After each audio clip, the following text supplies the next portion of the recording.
Awesome. We knew it was a hit, so we decided on it in a second and we chop them.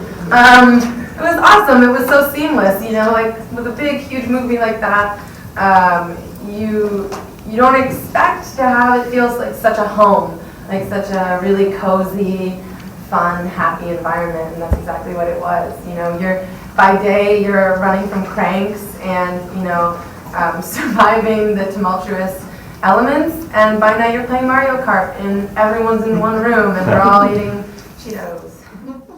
You know, they're so natural and just who they are with each other. You know, when people are in their own skin, it becomes easy to welcome other people because they're not trying to hide anything, they're trying to top each other.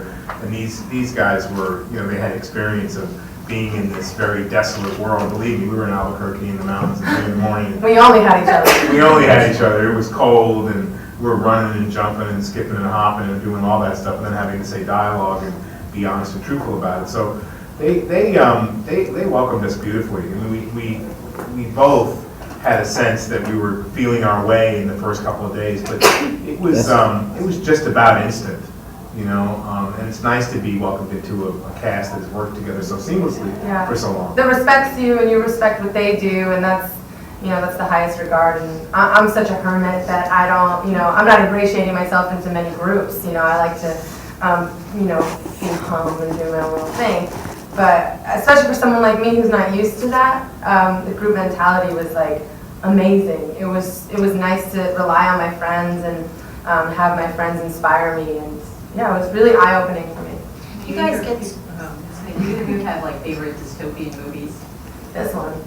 Before this, I mean, was there a favorite? And did you also? Well, this one for me when I was young, you know, and I say this movie because I was young when I saw it, and I know we have a young adult audience, but I do think this film translates to older folks because of the messages that are inherent in it. But Lord of the Flies was one for me that was one of my favorites. I like a few. I like. Would you consider Dark City?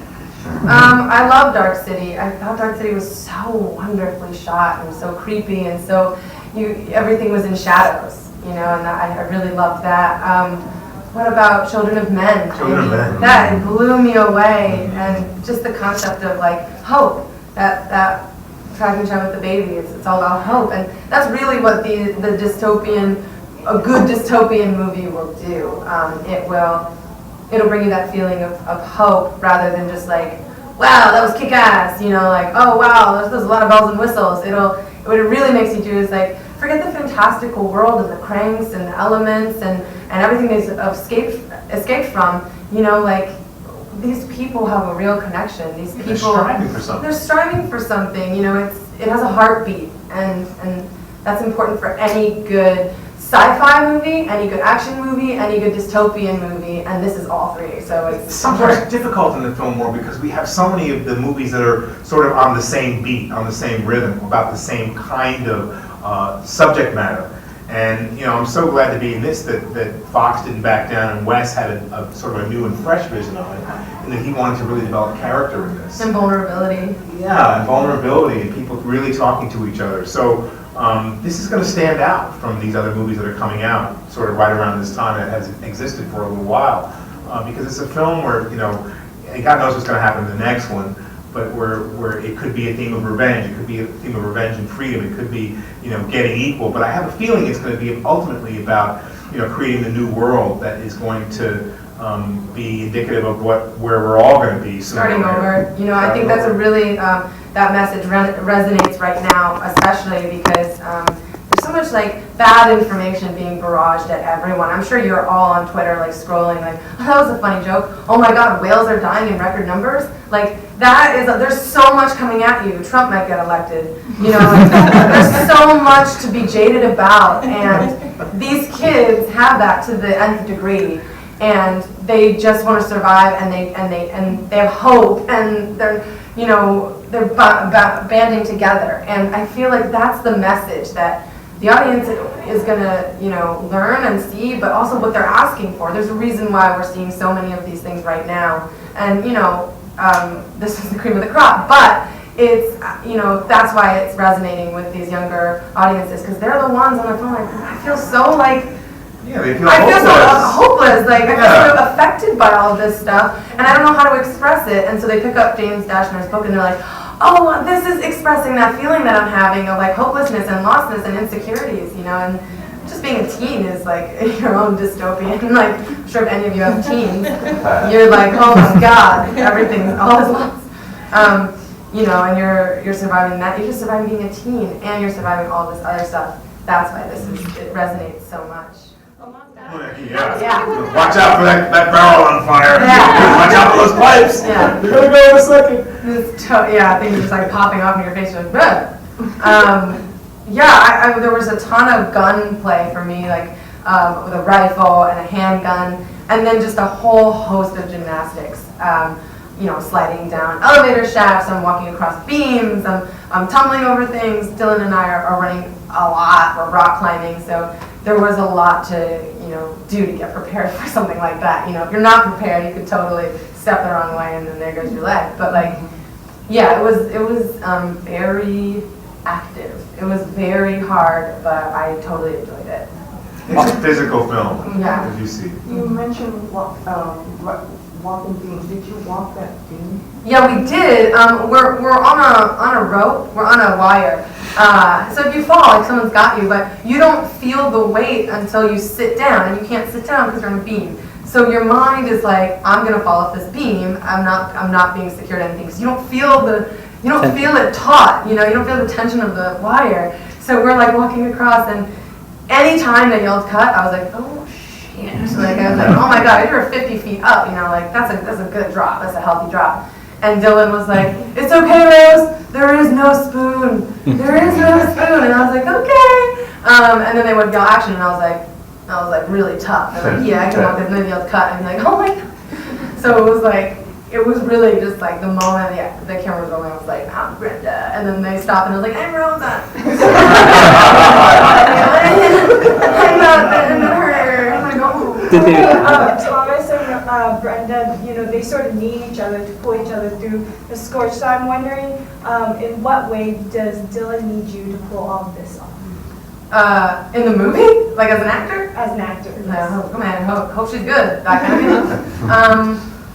My bond with Dylan started before I tested. So I auditioned for it, and I started reading the books, and I got really interested, and they were like, they'd like you to test for it. And I was like, oh, well, that's great, because I'm like really invested in it, and it really felt so easy. A lot of the process can be very long. Sometimes you talk about it a year later, you're doing it, so it's like, this was just like, it was just meant to be in a way. And I got to meet Dylan the night before that test.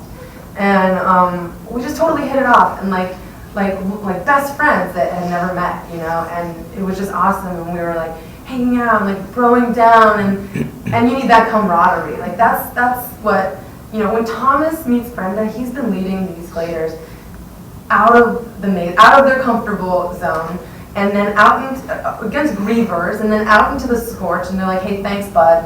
And it's really dangerous, and he's like, you can see him just get a little dismayed. He never loses hope. That's his character's strength, but you can see him just start to like wrestle with that, and then he meets her, and he's like, whoa, like here's my counterpart. Here's my female counterpart.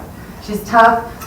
She's, you know, we're both very tough. We've been surviving in the scorch for a long time, and you know, it's almost like he's like, oh great, someone that I can be partners with. I'm not just gonna leave you. You're gonna leave me sometimes, like.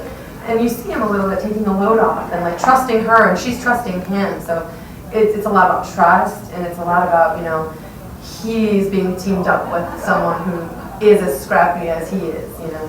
So the city's like ravaged, and like there's survivors everywhere. If you both could choose which city for the coolest people of survivors to be in ravaged cities, what city would you choose? Anywhere in the world. Washington, D.C. Washington. I wouldn't really go there. I just pass to my hometown. I don't know where you go. I would say Austin, Texas. Yeah. Austin, Texas, because people still are real there. And they would find a way to cook good food. They find a way to cook food. Papa does. They find a way to find some strings and get the cat gut out and make some good music. So it would be Austin, Texas.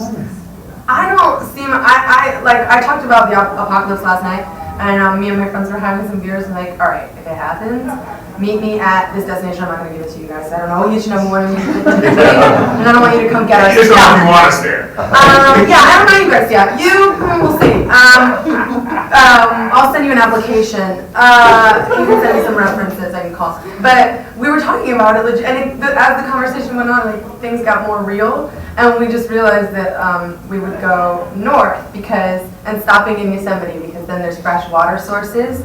Then you're not in a very populated city. And then if you move all the way up to the Yukon, it would be cold as hell, but you could together like kill bears and have fresh water, and you're not in America, and somehow I feel like that's good. I don't know why. Everyone has a gun here.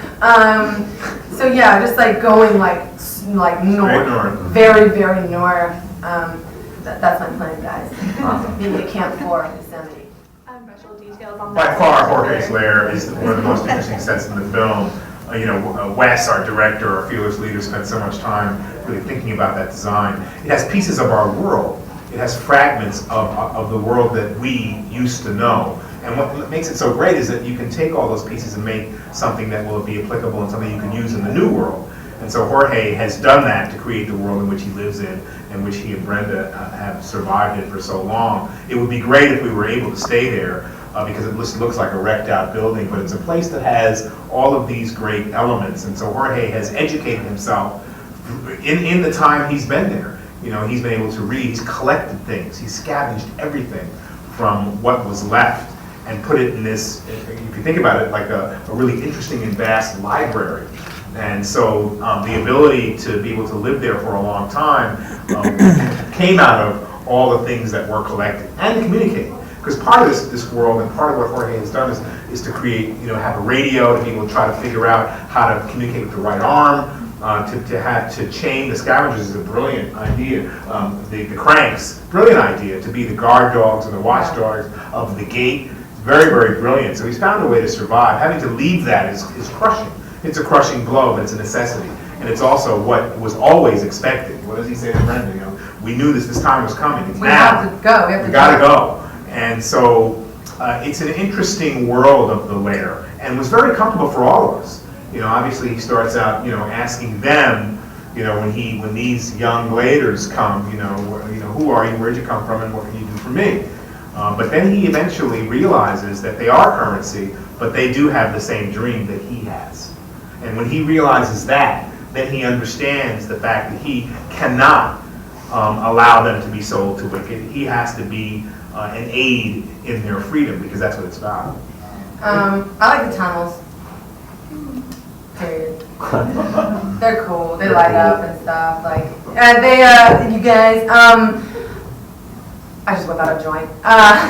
Let's just talk. I like the tunnels because they are lit by 2 flashlights, and they are so beautiful. And the set deck hand painted them to look like there had been graffiti over like years and years, and through the solar flares, and all of these like messages like I'm dying here, or like poop bitch, or like they range from like that to like these amazing little drawings. And so I had a lot of good fun, like during our breaks, walking through and looking at like what is Poopy Bear, like who's Stella? Like it was really cool. Like it's like his brainchild, like all over the walls. It was so fun.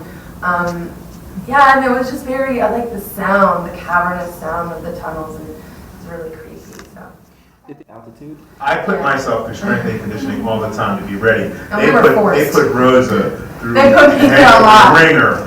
It is at altitude, and I've been meaning to say that all day, that you should be very proud of yourself. Thanks. For the regular stuff that you Thank did you. at altitude. Yeah, Lance Armstrong trained in the Sandia Mountains, or did, when he was winning. I don't know whether that helped him or the other. Sorry, I love Lance. I find You I love love Lance? it there. You know Lance? I know Lance. I love Lance. Yeah. Call him Lance. I love Lance. I mean, I do. I mean, well, that's a whole other conversation. But it's great there because when you run outside there, and you're there for as long as we were there, when I come back to like Los Angeles or New York, man, I am faster than when I left. Your VO2 max is... Yeah, man, I'm like strong. But on the flip side, you have one beer, you're set, bro. There you go. Oh, shoot. That's different.